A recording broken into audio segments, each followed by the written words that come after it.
There is a weapon you were never taught to use, not because it was hidden from you, but because the world benefits from your ignorance of it. Every system you were raised inside, school, work, social life, trained you to speak, to explain yourself, to justify, to fill silence with sound, because silence made others uncomfortable, and what benefits others rarely benefits you. Most people spend their entire lives talking their way out of power. They reveal too much, too soon. They negotiate against themselves before anyone has asked them anything. They mistake noise for presence and words for strength. But the most dangerous people in any room are rarely the loudest. They are the ones who have mastered something most people are psychologically incapable of: the ability to say nothing and mean everything. This is not a video about being quiet. This is a video about understanding silence as a force. A strategic, psychological, and philosophical force that has shaped emperors, warriors, and thinkers across thousands of years of human history. 5 reasons silence is not merely a virtue, but a superpower. And once you understand this, the way you move through the world will never be the same. Reason 1. Self-protection. The moment you stop explaining yourself, you stop giving others the tools to dismantle you. Think about that carefully, because most people never do. Every time you justify your decisions without being asked, every time you rush to fill a social pause with nervous elaboration, you are handing someone a map of your interior. You are showing them where your doubts live, where your fears hide, where your boundaries can be pushed. Schopenhauer understood something deeply uncomfortable about human nature. Most people do not seek understanding when they ask questions. They seek leverage. The person who asks why you made a certain choice is rarely asking from pure curiosity. They are locating your reasoning so they can challenge it, exploit it, or reframe it in a way that diminishes your position. And every word you give them is ammunition. Silence breaks this dynamic at the root. When you do not explain yourself, there is nothing to refute. When you do not justify your decisions, there is nothing to undermine. You remain architecturally solid, a structure with no visible entry points. This is not arrogance. This is strategy. Machiavelli wrote that a prince who must constantly explain himself has already revealed that he doubts his own authority. Because people who are certain do not feel the pull to convince. They act, and they are silent about the reasons. There is a pressure you will feel, a social, almost physical pressure, to speak when others expect you to explain when eyes are watching you, to fill silence the moment it becomes uncomfortable. This pressure is real, and it has been conditioned into you since childhood. Silence in groups is treated as awkward, suspicious, even aggressive. But this conditioning is precisely the mechanism that keeps most people perpetually transparent, perpetually readable, perpetually manageable by those who understand the game. The moment you learn to sit inside discomfort without flinching, without rushing to resolve the tension with words, you become something others cannot easily process. You become unknown, and the unknown is, by its nature, impossible to control. Reason 2. Information control. Information is the currency of every interaction, and most people spend it recklessly. They share opinions before they are formed. They voice reactions before they have calculated them. They speak because silence frightens them. And in doing so, they give away the only true advantage available in any negotiation, any confrontation, any relationship: the advantage of knowing more than you reveal. Sun Tzu's entire philosophy of war was built on a single asymmetry: the side that understands the terrain, the enemy, and itself, while remaining unknown, wins before the battle is ever fought. This is not a military abstraction. This is the most fundamental truth of psychological interaction. Every conversation is a battlefield of information. What you reveal is what they use. What you withhold is what they fear. Here is what most people fail to understand. The person in any exchange who speaks less is rarely the person who knows less. They are almost always the person who knows more and has calculated that revealing it serves no purpose. Silence is not the absence of thought. It is thought controlled. It is intelligence choosing its moment. And that choice, that restraint, is the most powerful signal of capability you can transmit. When you react immediately, emotionally, and verbally to every stimulus in your environment, you are operating on instinct. Instinct is not strategy. Instinct can be predicted, manipulated, and exhausted. But when you pause, when you absorb what is happening and consciously decide when and whether to respond, you introduce an element that most people are psychologically unprepared for: unpredictability. And there is no defense against someone whose next move cannot be anticipated. The dangerous part is this: every person who cannot read you will try harder to provoke a readable response. They will push, they will escalate, they will manufacture situations designed to make you react. And your silence, maintained in the face of that pressure, does not just protect you. It communicates something that words never could. It says, "I have seen this before. I am not moved. I am watching." Reason 3. Self-knowledge. This is where the psychology deepens into territory most people actively avoid, because it requires confronting the nature of your own internal world. Carl Jung spoke of the shadow, the part of the psyche that is unacknowledged, suppressed, and projected outward onto others. Most people speak to avoid their shadow. They narrate their life constantly, to others, to themselves, because the moment the narration stops, they are alone with what they have been refusing to face. Silence, true silence, is an act of confrontation with the self. It is a willingness to sit in the presence of everything you have been numbing with noise. And this is precisely why most people are physiologically incapable of sustaining it. Their minds panic. They reach for the phone. They manufacture conversation. They manufacture distraction. Because the interior, unmediated by stimulus, reveals what has been buried. And what has been buried is often the truest version of who they are. But here is what this process offers to those who endure it: clarity. Not the false clarity of affirmations or motivation, but the brutally accurate clarity of self-knowledge.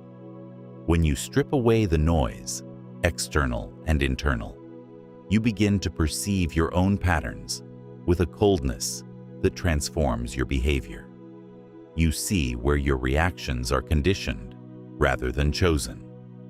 You see where your desires are manufactured rather than genuine. You see where your fear masquerades as principle. Nietzsche called this confrontation the first act of genuine self-overcoming, the willingness to stand before the truth of your own psychology without retreating into comfortable narrative. The person who has done this is not the same as the person who has not. They speak less because they have less to prove. They react less because they have fewer unresolved contradictions driving them towards self-justification. They are, in the deepest sense, harder, internally consolidated, no longer fragmented by the noise they cannot face. This is the paradox of silence most people never encounter. It does not empty you. It reveals what was always there underneath the noise. And what is revealed, once integrated, becomes the foundation of a psychology that cannot be manipulated through flattery, fear, or social pressure, because it no longer needs anything from the external world to feel complete. Reason 4. Perceived power. Power in human social systems is never simply about what you do. It is about how you are perceived. And perception is constructed entirely out of information. Information that you, consciously or not, release into every interaction you have. The person who controls what information they release controls the perception that others form of them. This is not deception. This is architecture. It is the deliberate construction of a presence that serves your purposes rather than dissolving them. Machiavelli understood that the ruler who could not manage his own image would be managed by others' imaginations, and others' imaginations are almost always shaped by fear, projection, and self-interest. The image formed of you in the absence of information is filled in by whoever is watching. When you are unknown, they project, and what they project is typically more powerful, more threatening, and more authoritative than anything you could have engineered with words. This is the strategic architecture of silence. Every time you overshare, you diminish the image. Every time you explain your reasoning, you make yourself approachable to opposition. Every time you express your insecurities without calculation, you hand someone a precision instrument for breaking your confidence at the exact moment it matters most. The world does not reward honesty in the way it claims to. It rewards the perception of strength. And nothing communicates strength more efficiently than a person who has no need to explain themselves. Watch the way genuinely powerful people move through social environments. They do not scramble to establish themselves. They do not rush to fill conversational space. They enter, they observe, they speak when it serves them. And their silence is felt as a gravitational force rather than an absence. This is not a natural trait. It is a cultivated practice, the product of understanding that in every interaction, what you withhold is as structurally important as what you offer. The moment you begin to treat your words as resources rather than reflexes, as investments rather than reactions, the dynamic of every interaction in your life begins to shift. You become the observer rather than the observed, the evaluator rather than the one being evaluated. And once you occupy that position, you will understand something with full clarity. The person who speaks least in any room holds the most power in it. Reason 5. Strategic patience. There is a final dimension of silence that operates not on others, but on time itself, and it may be the most strategically important of all. Most people make their worst decisions at the height of emotional intensity. They send the message they regret. They make the commitment they cannot honor. They reveal the position they needed to protect. They act when the only correct move was to wait.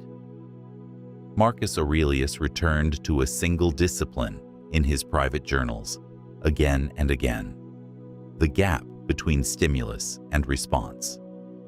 Not because he was passive, but because he understood that every external provocation is designed, consciously or not, to compress that gap until it disappears.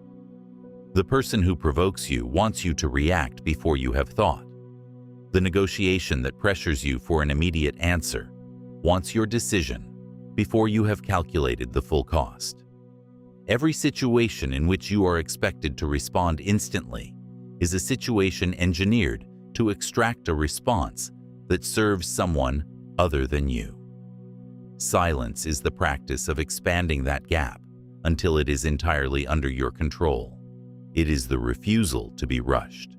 It is the psychological discipline of treating every high-pressure moment as a test, not of your speed, but of your stillness.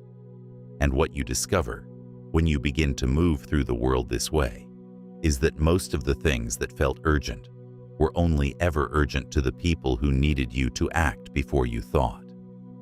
The decisions made in silence, the responses crafted after the emotional charge has passed, are almost invariably better.